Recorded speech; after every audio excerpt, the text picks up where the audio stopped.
In the previous video, I showed you how to do an exploded view. I ended it with the view actually exploded. Um, but if you want to have, again, your configuration manager here, this is the normal kind of normal feature tree manager you're used to. Again, when you have different configurations, you go to this configuration manager tab. I ended it the last video with things exploded. If you want to come back and explode that view and show that, you can do that by right clicking. And if you want to come back to the assembled view, you then collapse and then get your nice uh, isometric view. And that's great for, showing in reports and things like that. There was an option here to animate to explode. Um, that's not an animation. Motion studies would be where you would do that. Um, but for a report, unless you really want to take a video, that quick animation doesn't really totally make sense. You can actually save that animation out. But at least for ME 1700 at Iowa State University as of fall 2025, that doesn't count as an animation. So just FYI. But I wanted to start with that, kind of understand, what you have if you have um, an animation, an exploded view, things like that. But now you're going to create your assembly drawing. So I like to always kind of go back to have my features here and then always hit save before you do a new operation. Now I'm going to create a new drawing and say okay. Um, it's thinking here, ANSI landscape, and then I want my display sheet format. Yes. Okay, so if I double click on the device itself, I can bring my front view in. No, that is not my front view, is it?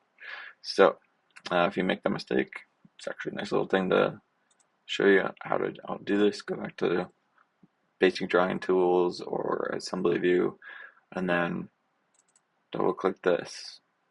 And for some reason, I had an isometric view in this create multi-views orientation. If I click the front view, then come over here, then I got my front view. Then if I slide up, I can get a top view. Now these are all based on whatever orientation it was in the assembly.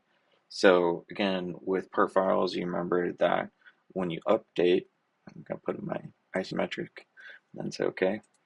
So whatever position these items are in, assemblies are just like part files. So if you make a change in the part file, it would trickle down to this drawing, if you will. And so whenever you hit save, the actual drawing file gets saved. So if you were to go back to your assembly file and say, okay, I don't really like how things are positioned or whatever, then you hit save, then you come back to this drawing view of that assembly, then it will be in a different orientation that you had. Okay, so while we're here, I want to show I right clicked on this area somewhere down here, edit sheet format. That's again where you can give your things a name.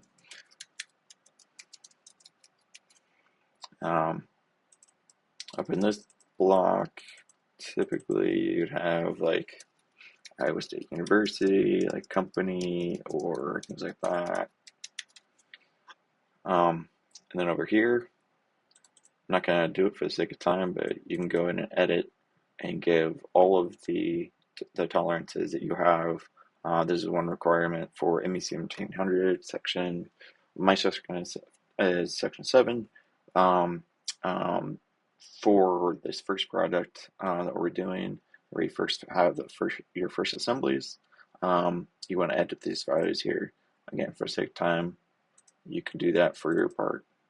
Right, now you might be like, right, how do I get back? So once I'm done with editing a title block, um, sometimes you might select on certain areas and it still says edit text because you can see here it has a sort of light blue text highlighted. So if you're struggling to kind of figure out how to get out, click up here, left click up in this upper space, and then without really left clicking anything in that title block area, if you right click and see this edit sheet, then that would take me back. So let me do that one more time. Right click, edit sheet format to get me into edit mode for that. If I have any thing selected, I won't be able to exit. Select up there so it kind of clears my selection with left click, right click, and then edit sheet. Okay, edit sheet format, edit sheet brings this. Okay. All right, so one last thing I wanted to is show how you can simply insert a table and then bill of materials. It says select a drawing view to specify. So any one of these drawing views you can select. And then if you say OK, it will bring this up.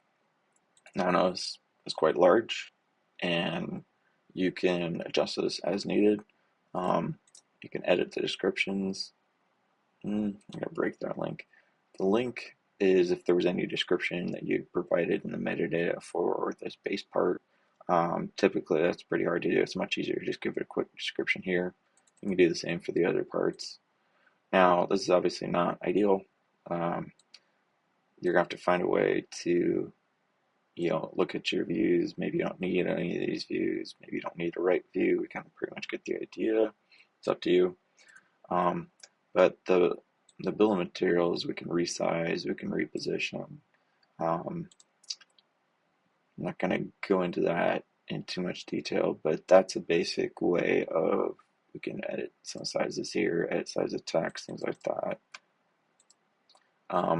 And go in and actually make things smaller. But for the purpose of this video, just getting that assembly in and then showing you how to get the bill of materials in is pretty much the trickiest thing. So once you got that in there, you can edit this and make it look a bit cleaner, and that's all you need to do.